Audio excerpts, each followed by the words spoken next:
Hi, this is Sebastian and welcome to the Fire Belgium show.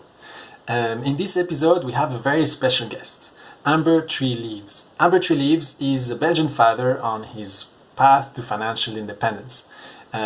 He writes about financial independence and his journey and his experiences on his blog. You'll find the link in the description. And he shares a lot around his personal portfolio, but also around his philosophy of life and how that ties in with financial independence. We were very lucky to have him come and join us at one of our meetups where he presented to the Fire Belgium community. So he presented his personal finance journey. He shared the mistakes he made along the way. He explains the lessons he learned from those mistakes and how that experience helped him build a personal finance system that he trusts. And this is something really important. You will see throughout the presentation, it comes out as something that really enabled him to do so much more in his life. And I don't want to spoil it too much, but basically, he brings the benefits from financial independence that he should be, achieving in many years. He brings them to today. So he's able to transform his life today and build freedom and choice and opportunities in his life today, so he can do what the things that matters to him most. So he's giving back to society, he's spending time with his family and all that. So if that's something you're interested in learning about, I recommend you watch this talk. And then if you like this sort of content and if you want to learn more about financial independence and how to invest to reach financial independence, then I suggest you do the following. You like this video, you share with some people, you subscribe to the channel, and you check the links in the description here because we provide some good resources for you to get started, including a guide. Right, so let's not wait any further. Let's dive right into it. So here we go with Amber Tree Leaves. Okay, so Sebastian, thank you for giving the community in Belgium a new boost. I think it was much needed, and also thank you for having me over for an interview. And indeed, it's the first time that I do a live webinar interview, so that's something new and exciting for me as well. What I want to share with you, with the people from this community today, is how my thinking on financial independence changed over time, and why I'm very happy that it's changed over time. For those of you that don't know me, I will introduce myself very short. So I'm 44 years old, so retire early is no more possible for me, I'm afraid. I am the father of two girls. I'm divorced, and I'm having a girlfriend, and she has two kids as well. So we are at some moments in time, like we were this morning, a family of six. Sometimes we are a family of three, then a family of four, then a family of two. So it's an interesting mix to be in, and also a difficult one to map out into financial numbers and to a spreadsheet. So sometimes that's a challenge, but you will see that that's less and less important for me going forward. What else is needing to know about me is that I like my work. I really enjoy my work. I work in a startup where we launch new products, where we work sometimes very hard, where we play hard, where we have a lot of fun. So to be totally honest with you guys, I have no intention whatsoever to stop working anytime soon, because I'm having way too much fun. But for me, that's okay. Financial independence for me is not about stopping with work and drinking pina coladas on the beach. It's about living my life now the way that I want it now. And I guess I'm a lucky bastard who really enjoys working. Does that mean that I enjoy my job 100% of the time, 5 days a week?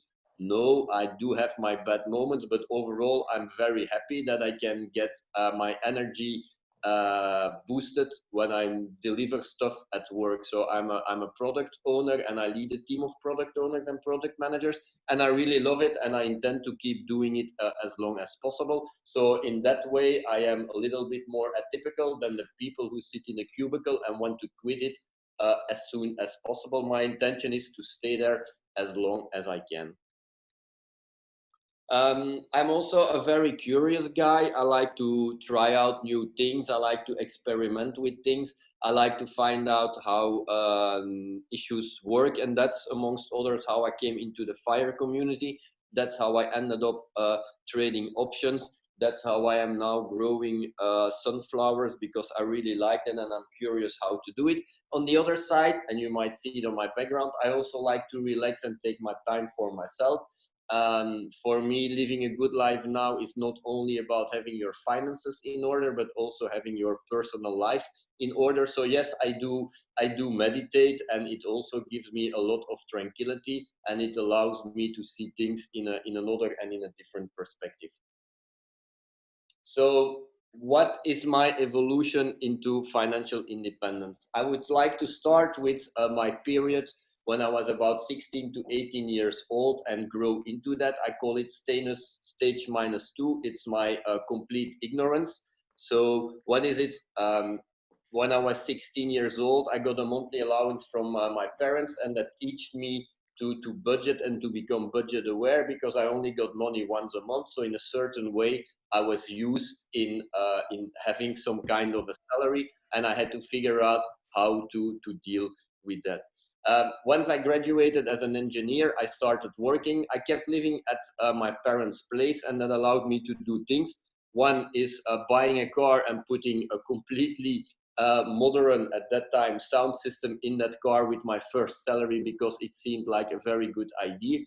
If you ask myself now, I would do something completely different now with my first salary. On the second part of it, I started saving the rest of my money. And that was actually a good thing because after 1 year of working, I went back to school. I started to do an MBA, and I needed to live off my savings money while renting a room and studying, which means that again, I started to live on a very strict budget. I've put stuff in bold because they were important throughout my life and to understand where I picked up things. So in this stage where I knew nothing about financial independence, and this is the late 90s, I luckily learned how to live on a strict budget and how to budget already. I then found a job abroad. I started working abroad, came back every weekend to Belgium, and I had lots of fun with my friends in the weekend. I bought my first apartment. I wanted to live on my own. Started to save money for later and started to save mainly money for holidays, to go skiing and to explore with my friends South America. So this is the initial stage of my financial independence journey. I knew strictly about nothing and I just did whatever I wanted, focusing on having fun and spending my time with my friends. Then one important moment came. I was fed up with working abroad. So I decided to come back to Belgium because the impact on my personal life was just too much. I couldn't stand airports anymore. I was traveling from Monday till Friday. It was just too much. So I decided to take a salary cut and to come back working in Belgium. Um, and because I worked in Belgium, I had a salary cut and I needed to pay more of living expenses. Some months I actually started to run out of money, which was not a fun thing to do. So I started to upgrade my budget and put in place a tracking system. And it took me about 2, 3 months before I was back on track and I could live from my salary and I could start to save again. So for me, that was an important moment because I managed to go from one lifestyle to another lifestyle, all of that spending less money than I earned. So for me, when I look back, this has been a very important moment in my life that I was able to achieve that. Uh, Once I got there, I would say I was stage minus one, where I started to save for later. A lot of things happened in that period. I started to get salary increases. I had only minor lifestyle inflation. I stayed within my budget, and I think this was key going forward as well because I started to save more and more and more. Unfortunately, that cash was only building up in my savings account. At that moment in time, I was not really busy with investing. I did invest a little bit um, with the banks and with managed funds that they offered, but I was not into investing like I was today. At that time or in that period, I also bought a house and I had kids, and that changes somehow your budget. as well. Um, One important moment when we bought the house, a lot of people convinced me to keep my apartment and to rent it out. I was at that moment in time worried of having two loans in parallel, having to pay mortgages. What if something goes wrong with my tenants, and so forth and so forth. But people convinced me to keep my apartment. So I had a first experience of being a landlord and an active investor.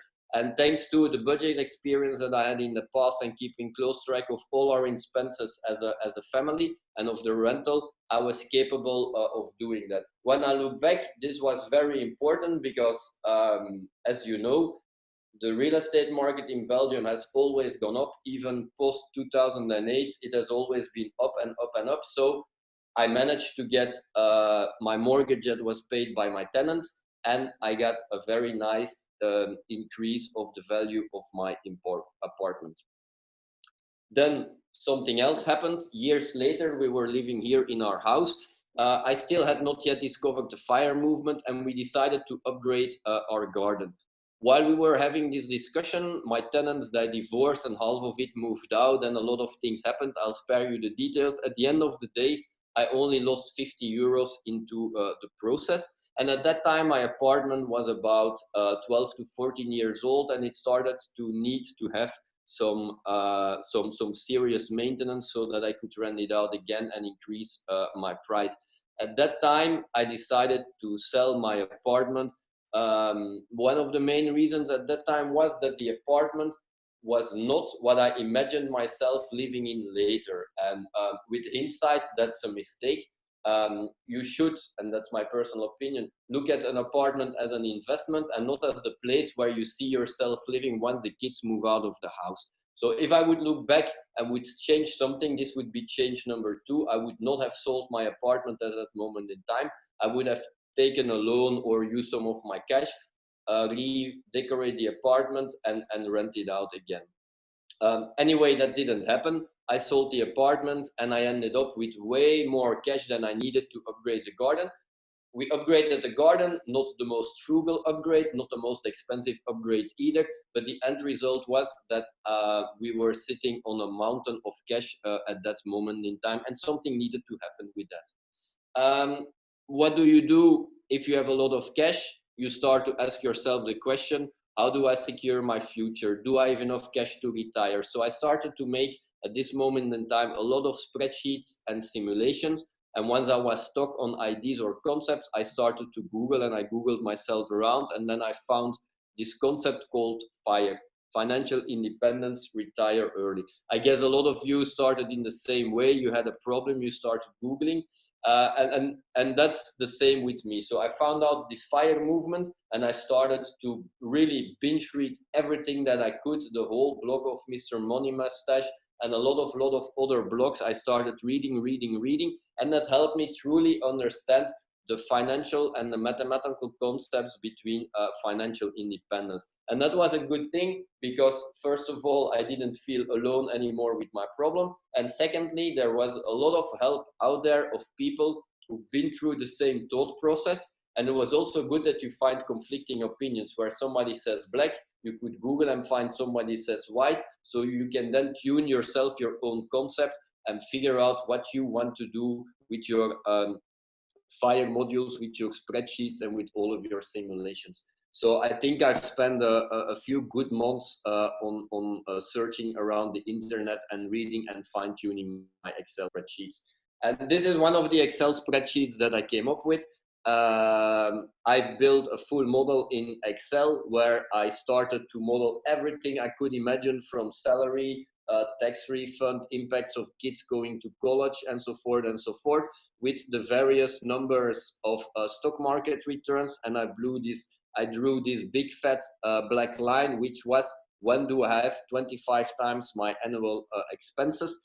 And at that moment, I would be financially independent. So in my dream scenario, that would be in 2034. Worst case, it would happen in 2040. Reality is, my life went totally different from the time that I made this Excel spreadsheet. But anyway, this is what I did, and it made me understand and really make the numbers my numbers so that I had a full understanding of my budget. And this would be my advice to everybody. Fully understand your budget, not only from an income and a savings perspective, but also the impact that certain decisions have on your life.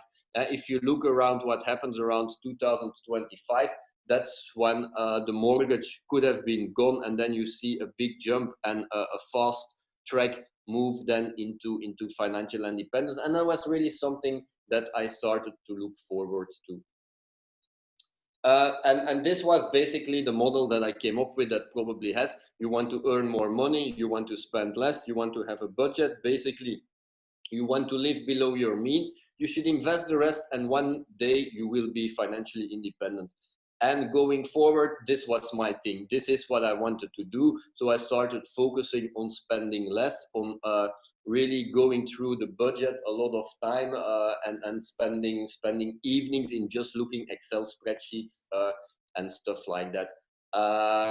Because I wanted to be financially independent, not really having an idea what I wanted to do afterwards. Then one thing happened. I decided to document my journey on a blog and to think and reflect on my approach, and to think it's really true. For me, it helps that if I have to put it on paper, then I need to have thought everything through. The second reason that I wanted to blog is to interact with others, because like many others probably, it's not a subject that you want to discuss with your friends, or it's not a subject, at least that we as a true Belgian person, that you discuss with your neighbors or people at work. You are kind of shy about that and you keep it for yourself. And I needed to reach out and meet people and exchange ideas. So I started to comment on blog posts, but I wanted to be known for in discussion, and it was always me. So at the same time, I created my own blog to tell my own story. Sorry, Amber Tree, 1 second. So most of us don't see the full slides when you're sharing them. Okay. And so we're missing a little bit of information on your slides. So I was wondering, could you maybe stop sharing and then share your screen again? And hopefully this black line at the bottom will be gone. Oh, but yeah, I see a black line as well. All right. So yeah. Let's see if we can fix that, because then we're missing every time the bottom of your slide. I think. Okay, I'll share again.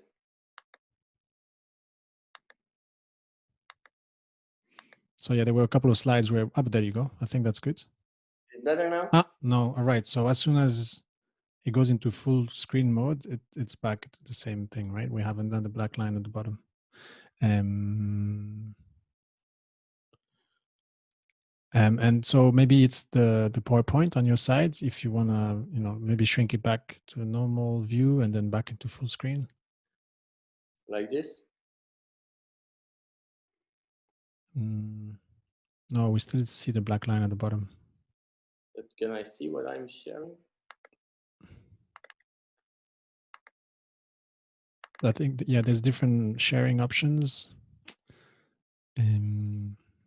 But there is a small black line at the top and at the bottom. So that's normal, but I don't know how big it is. I would say like about 4 or 5% at each side is black. I think at the bottom it's a bit more than that. So, for example, for the previous slide, we missed the 3 boxes at the bottom. We couldn't read the text. Yeah, right. That's not.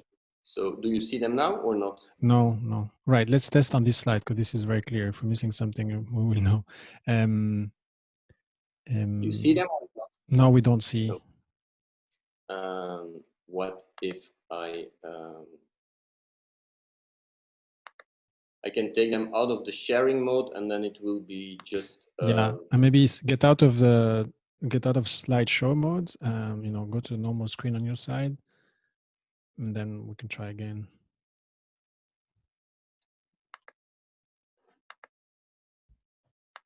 Yeah, sorry everyone. Never seen this before with Zoom, so it's a bit of a strange issue. Yeah, this we can see the whole screen. Do you want to try going full screen and we'll see what happens? Sure, I can try. So these are the boxes. That's weird, no? Because we see it for half a second and then it gets covered. So there must be some. Yeah, there must be some screen resolution thing going on there. And And this is only in Zoom that happens, or can you see that also on your Google slide, right, that you're using? So it might be. No, my looks fine. I can see the boxes at the bottom very well.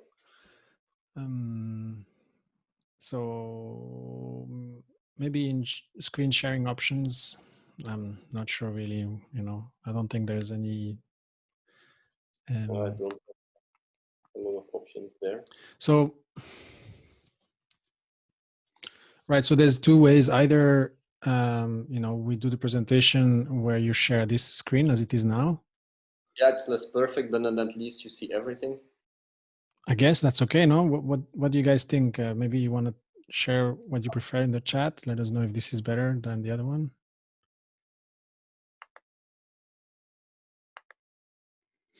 Yeah. All right. Well, let's go with this if that's okay. Yeah, sure. Bertrand, yeah. Yeah. All right. Yeah. Sorry for interrupting, but that. Yeah, I think that. So the last. So the slide with the timeline and your Excel model, we couldn't see the bottom part. There you go. So I think people didn't see the dates, but we could see the rest. So if I'll start again here if you wish. So yeah. Cool. Thanks. Like with this model that you see on the bottom, and you now all see the timeline that I had in mind. And so in let's say in my dream scenario in 2034, I would be financially independent. In this particular snapshot that I took, and it's a relatively old one because the date started to move forward more often. And so this was my full model. I had modeled in my salary, the expected expenses, big travel that we wanted to do, kids going to university, remodeling parts of the house, and etc. At inflation modeled in, and then also some stock market returns, which is the modest average and the dream scenario, and then the big fat black line, which is the fire line. And like you see, somewhere between 2034 and 2042, I would be financially independent. And like I said before, this is what you think that you will happen. We cannot look into the future. In reality, a lot of things happened, and now I would have to totally do that over again. In short, I was living my life based upon this schema, where I wanted to earn more, spend less, manage my budget so that I could live below my means, invest the rest, and be one day financially independent. I did not have a good idea of what it would be to be financially independent, but it's something that I wanted to be. Like I said, at one moment in time, I wanted to reach out to others. I wanted to interact with others, because typically you don't do that in Belgium with friends and family and colleagues and with neighbors. So I wanted to reach out to others. So I decided to start a blog, and I created Amber Tree Leaves, the blog that I currently still run today.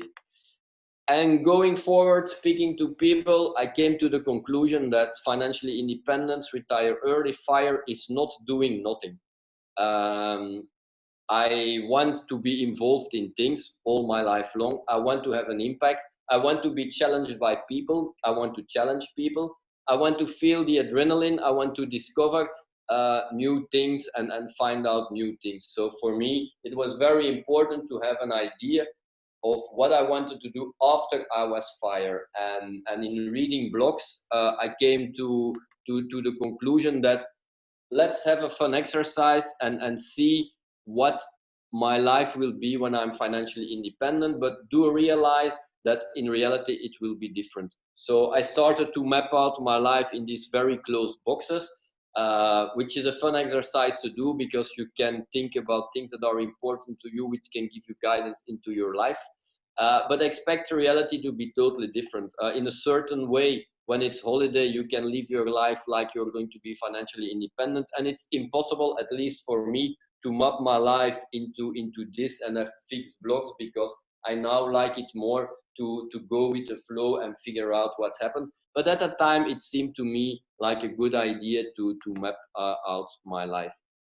One of the things that happened as well is that I had the opportunity to join the people from FIWE, Financial Independence Week Europe, when they had their first gathering in Budapest. And for me, that was a really nice eye-opener, because all of a sudden you can speak face-to-face with a lot of people that are on different areas on their path to financial independence. Some are already financially independent, some are just starting out.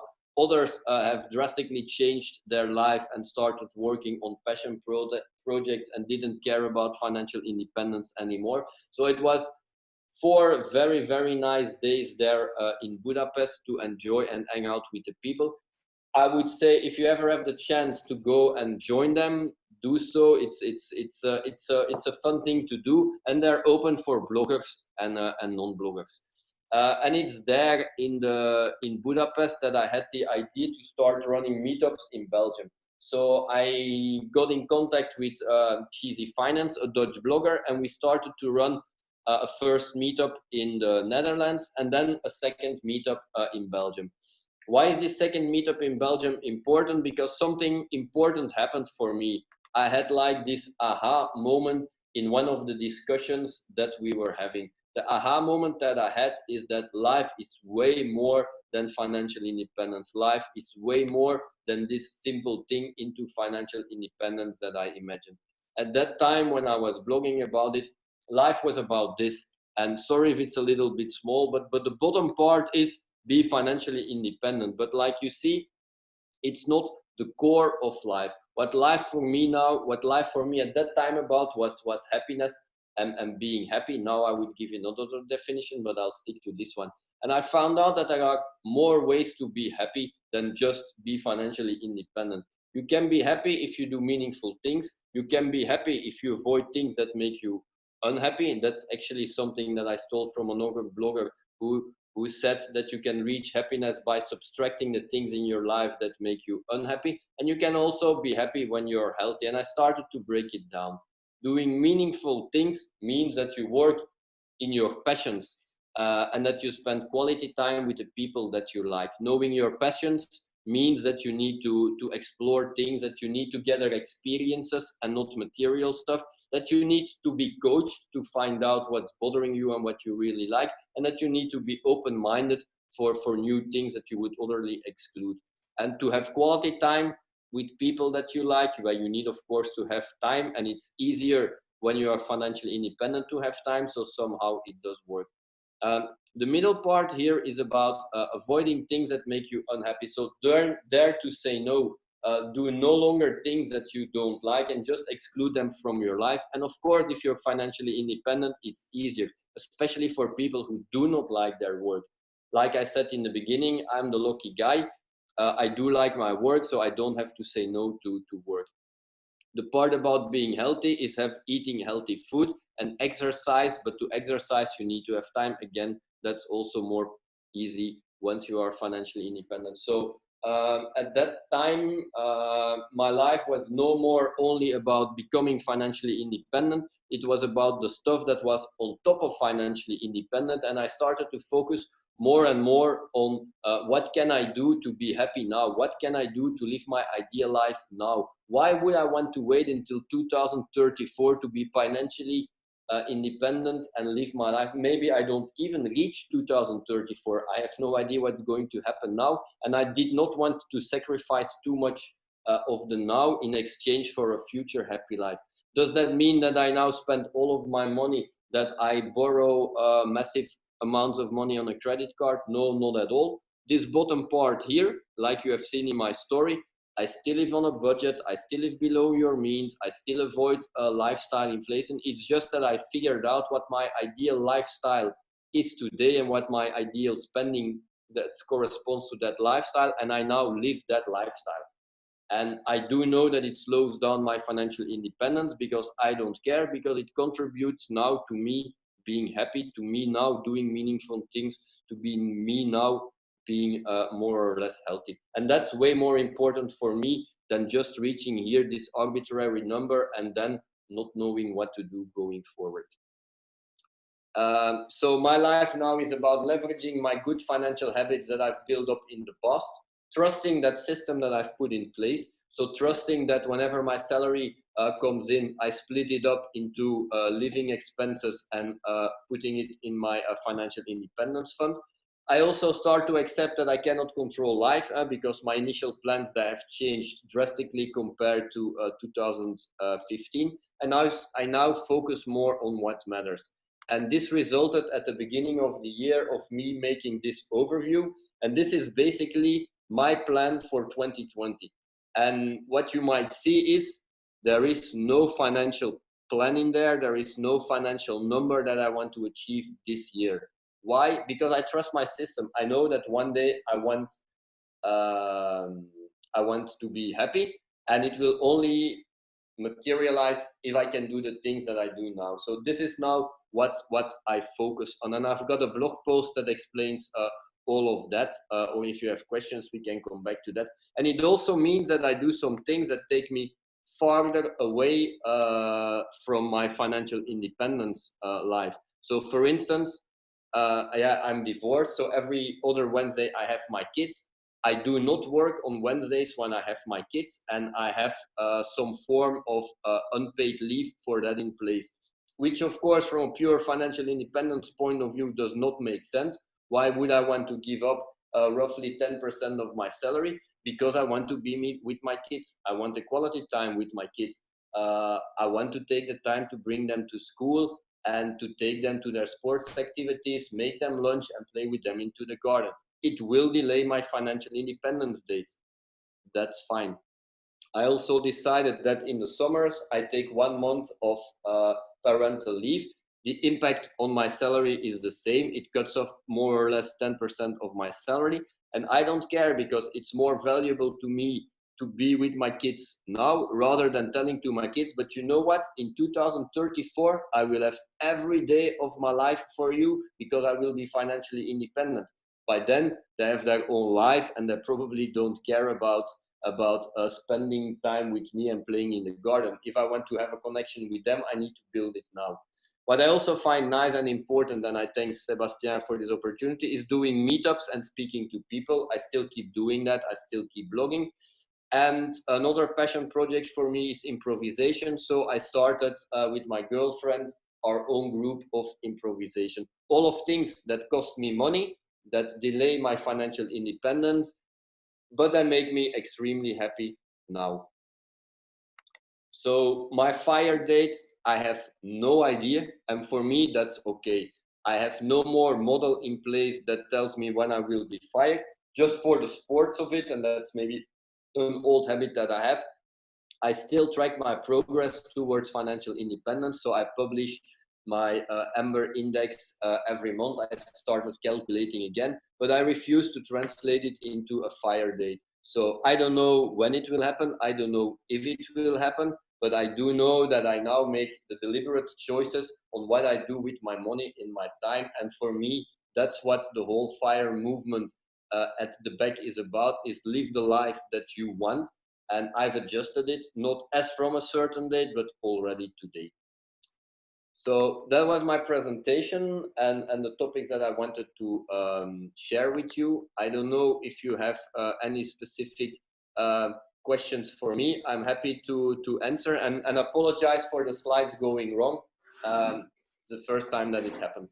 Yeah, I don't think you should apologize. This is a technical problem. It might be related to Zoom, right? Because when we do this full screen separately, it works fine. So yeah, we'll look into this for future meetups. But Ambertree, thank you so much for sharing your journey and your experience and the lessons that you've drawn out of all of this.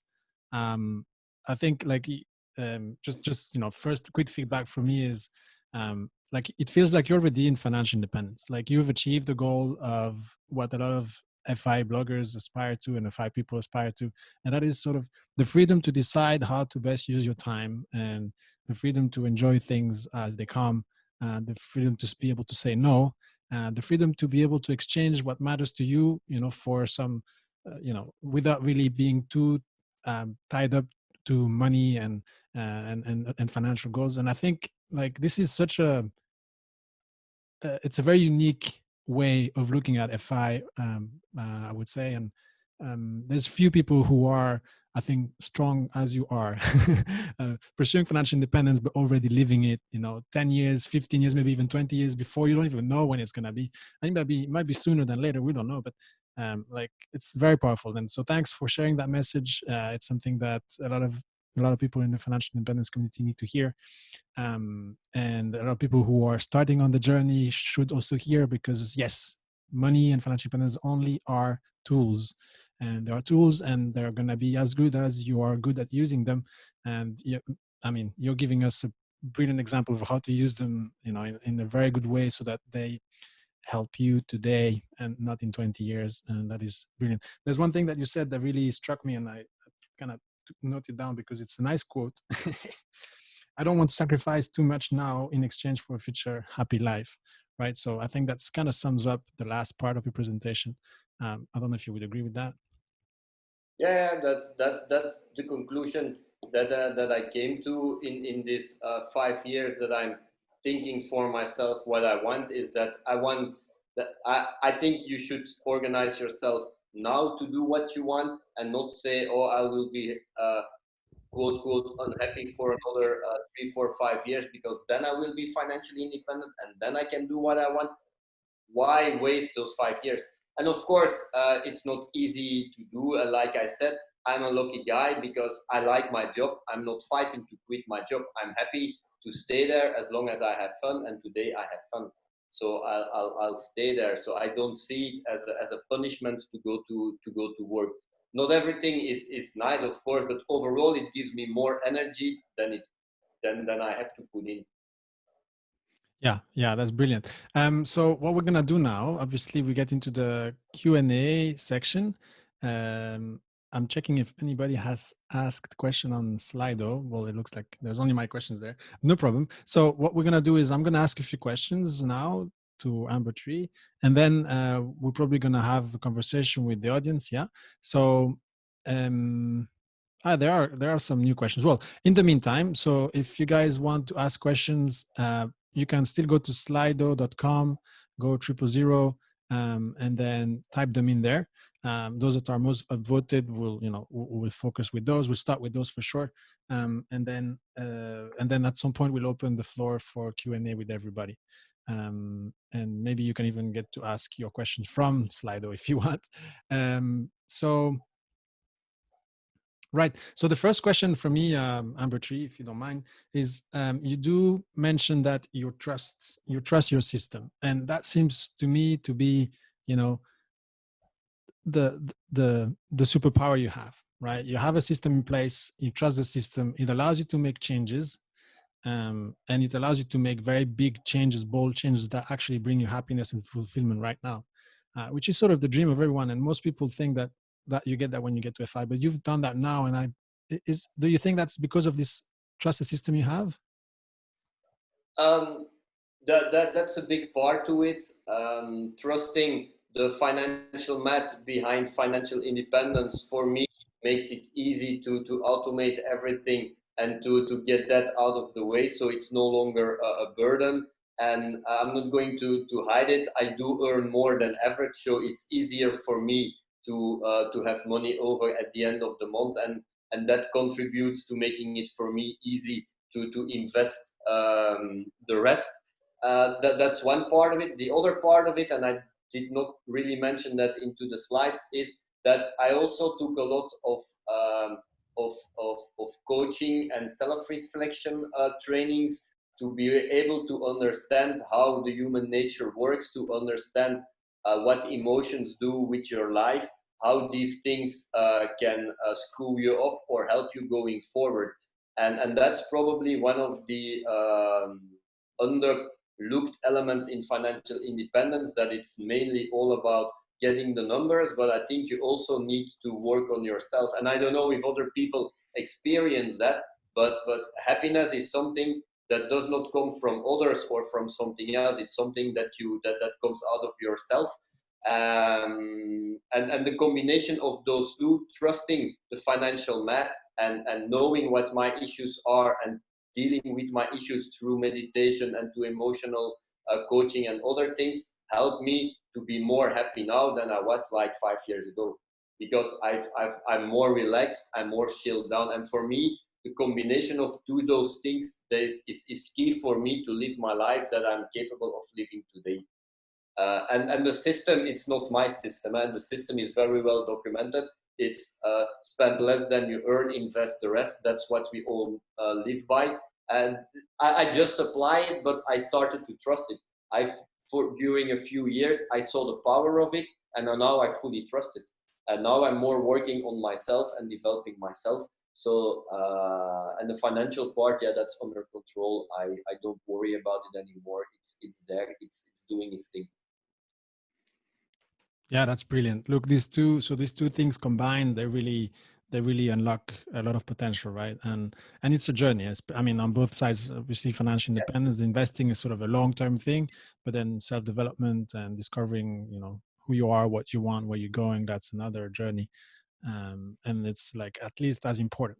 I think if you think about it, a lot of people would be happy if they didn't know about financial independence, but they would be very happy by just knowing all of the self-discovery, you know, understanding those things. That is such a powerful aspect of life. And even people who don't have that much money can do a lot of great things and be very happy if they could think about those aspects of their life, right? Yeah. So to come back to the trusted system, the reason I'm asking that is because there are going to be a lot of people in this call and also watching the video later that are probably just starting on their journey. And typically, you know, what blocks them is the complexity or the fear or the misunderstanding about, you know, finance in general, but investing and how to invest for financial independence. Would you mind sharing a little bit how you do that on your side, and like how someone who's just starting could, you know, could get started? Yeah, sure. For me, it all starts with having to know your numbers and know your budget, and know what you earn, how much you spend, and that you can put aside the rest of the money. For me personally, it's also very important to have some kind of an emergency fund, so that if something would happen in my life, I know that the next few months I will be okay. And everything else, what I make as money, I either use it for travel or I use it to fund my different investments that I want to make in life. And the focus of your question is probably going to be, how do you want to invest into the stock market? And that there is no golden formula. That's a very personal choice. If you Google, you have one part of the people, and I'm part of it, they go for passive investing, buy the whole stock market, either in Europe or in the US or the whole world, whatever, and just let it grow, because on average, since we started recording, it grows by, corrected for inflation and depending on the region, for 7% a year, and that's not bad. And you know there will be big drops. Then you have other people like Cheesy Finance. He went all in now into real estate. You have other people who will go into a dividend grow investing because their financial system works. And for me, telling people and in the audience what you need to do, that's impossible, because I don't know these people. So my advice to these people would be is study the different investment styles that you encounter into the internet, read as much as you can about them, and then figure out which one works best for you. There are some elements that I can say. The reason that I picked passive stock investing is very simple. I don't want to spend my time in reading shareholder reports to figure out if the dividend is safe or not, or to figure out if a company is in danger or that there is competition. And I don't want to spend my time on that. So dividend grow investing is not for me. Secondly, the Belgian tax system is not favoring dividend grow investing according to me. So I've discarded that solution. The real estate, I gave it a try. I quit it, but I think it was a mistake to leave the real estate. If you have the opportunity to grow a real estate portfolio, I think you should do it. So naturally, I ended up with the passive index investing because it's easy. It takes me, well, right now I'm not doing it anymore, but that has other reasons. It took me at the time only 5 minutes a month. The beginning of the month, when the money hit my brokerage account, I logged into my brokerage account. I bought the trackers that I wanted to buy, and I logged off again, and I was done for the month. And for me, that was super cool. 5 minutes a month, that was perfect. And so that made me decide to go for broad index investing. There are other ways of investing. You can do swing trades. You can do forex. We have people here listening in the audience who write a nice blog on how they make money in forex trading. There are a lot of different ways. The best way to find out what you want is read about it and try it, either in real life or do paper trading around it and see what it brings you. Just be aware of the risks. You've seen the stock market since COVID dropped 30%. Well, most of it has been recovered now, which is fine, but you could also have the 2008 scenario where you have to wait more or less 3 to 4 years before all of your money is back. Can you cope with that? And that's something personal. So I cannot say to the people, you should do stock picking, you should do dividend growth investing, and you definitely go for passive index investing. It's where your passion is. If you really like to read stock market things, then you can go for dividend growth investing. If you don't like that, then try maybe stock investing. Brilliant. Okay. That doesn't want to sleep. So 1 second, sorry. Yeah, no worries. Cool. Let's wait then, I guess. Yeah, I'm sorry. You can script these things, but it's part of reality. Yeah, it's the same here. I have my son who sometimes is needs a lot of hand holding for falling asleep. Obviously, it's normal. Yeah. And look, Ambertree, if you need to go, No, we're flexible there. The other question I answered. I promised her I'd be there when it's done. Cool. Well, all right. So a few more questions, maybe then, and then we'll go into the questions from the audience. Obviously, your kids have had a big influence on your journey to FI. What do you do with them that might be related to FI and personal finance or something like that? Or like, there's two parts of this question: is like, what is what's your approach with their education, and the other one is, have you considered leaving them like a big inheritance at the end and thinking about what that could mean for them? Okay. So what do I do about their education? Well, they're 7 and 9 years old. I make them money aware at this moment in time. So they do get some allowance money. Sometimes they have to buy some stuff with their allowance money because I just refuse to buy it for them so that we can have the money discussion. Or if they see something in a store, I have them sometimes compare prices and they realize that things are not for free in life.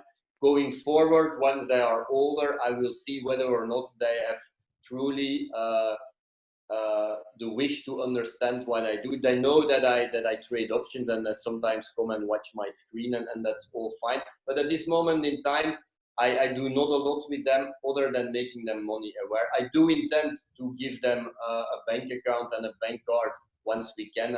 It's I think around age 12 in Belgium that this happens.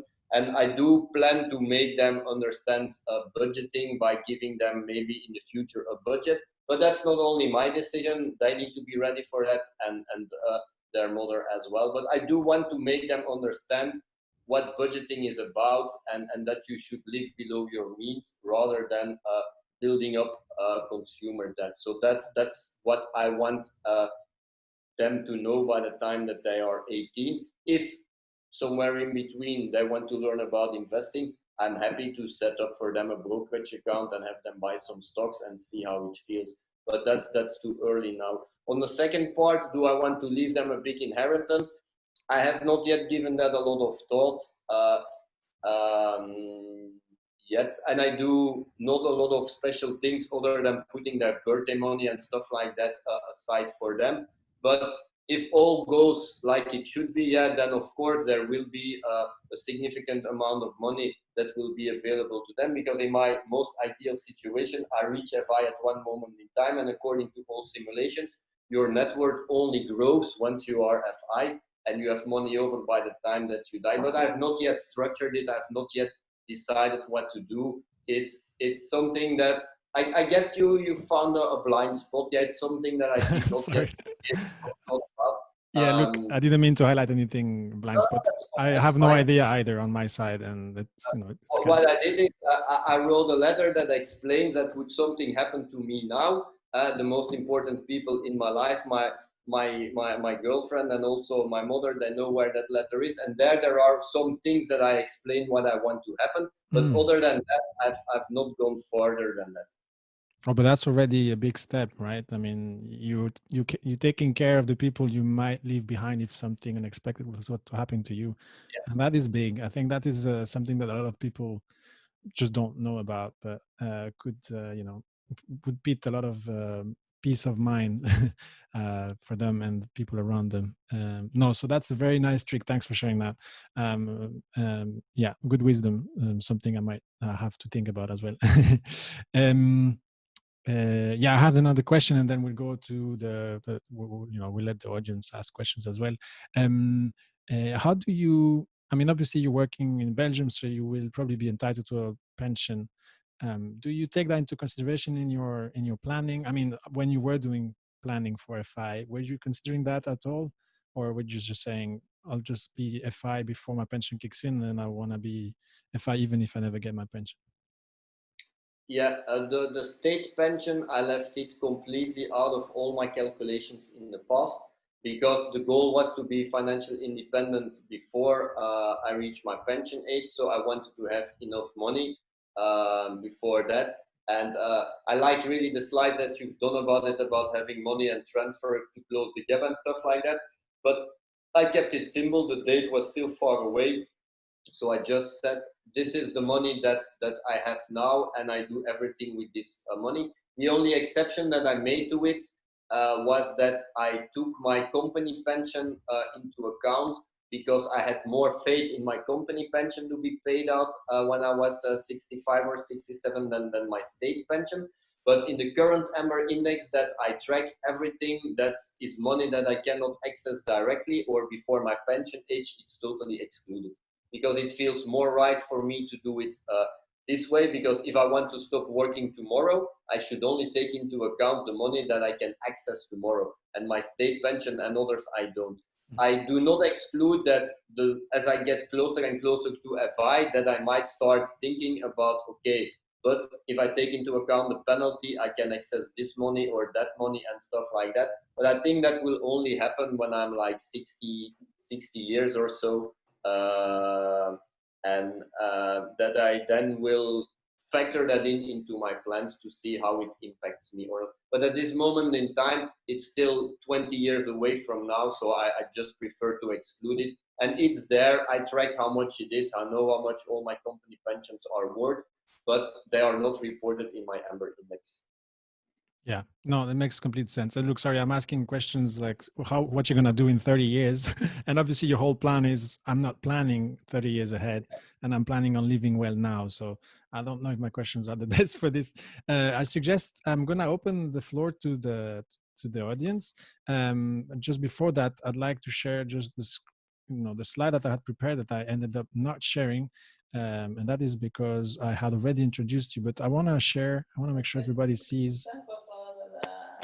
Just yeah. So yeah. So here's your website, right? Amber Tree Leaves, WordPress.com. So guys, everyone who's here, if you haven't, if you don't know Amber Tree Leaves and you're discovering his story, you know, be sure to go and check his website. He shares a lot more there. This is really just a little bit of a sneak preview into his life, but yeah, no, there's a lot of really cool stuff there. So go check that out. All right, so let's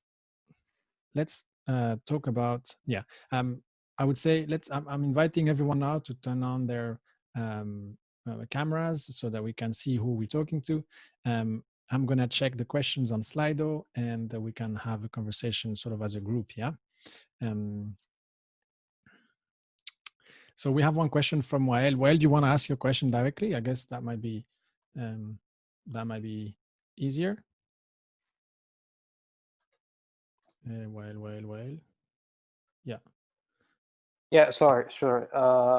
First of all, thank you, and I apologize for not having my camera on. I'm using my PC, don't have a webcam on it.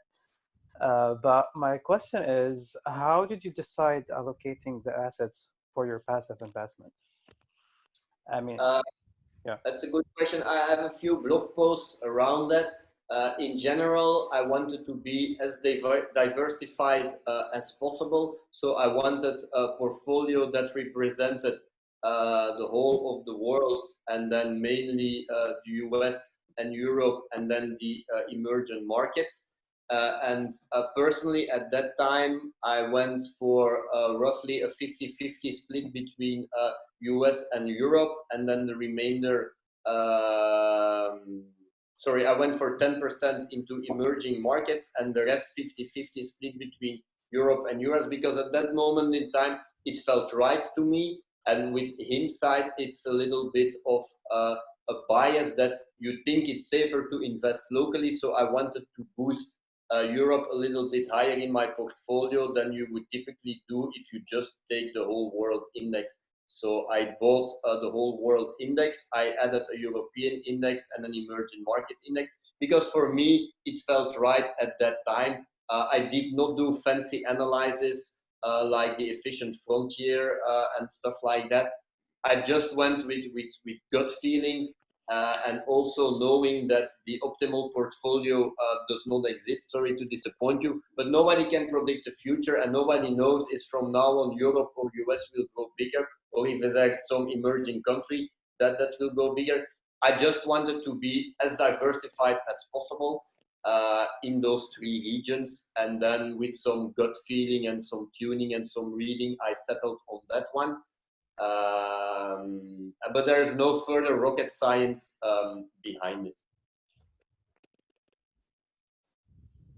I hope that that answers your question a little bit. And yeah, I don't have a magical formula to say I go X, Y, and Z%. It was more gut feeling, and I do think that the whole allocation thing is a little bit, in my personal opinion, weird, because if you buy a company like Coca-Cola, are you truly buying a US company, or do they sell that Coca-Cola worldwide, and are you then actually buying the Coca-Cola buying power of the whole world? And that are things that I haven't figured out.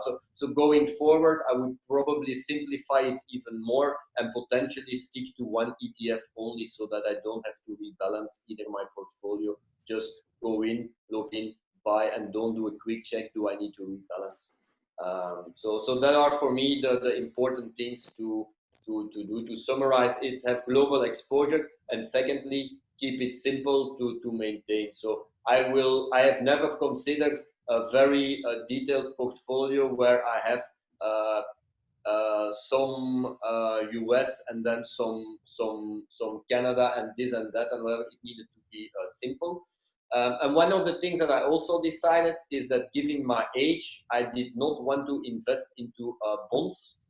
I wanted to be, with my portfolio that I invest in the stock market, I wanted to be 100% stock, because I had some insurance products back in 20 for the Belgian ones. I would never do it again, but they were my kind of a safety net. And I said, well, because I have these products, I can get rid of them in short time. So I will invest everything else that I have in 100% stocks and no bonds for me. Nice. Thank you. Before we continue, what I'm going to do is I'm going to stop the recording. I probably should have done that before Well's question, but it was a very interesting question. So I'm glad we caught it on the recording. I'm going to stop recording so that everyone can turn on the camera. Maybe we can ask maybe more personal questions or whatever. Yeah, I'm doing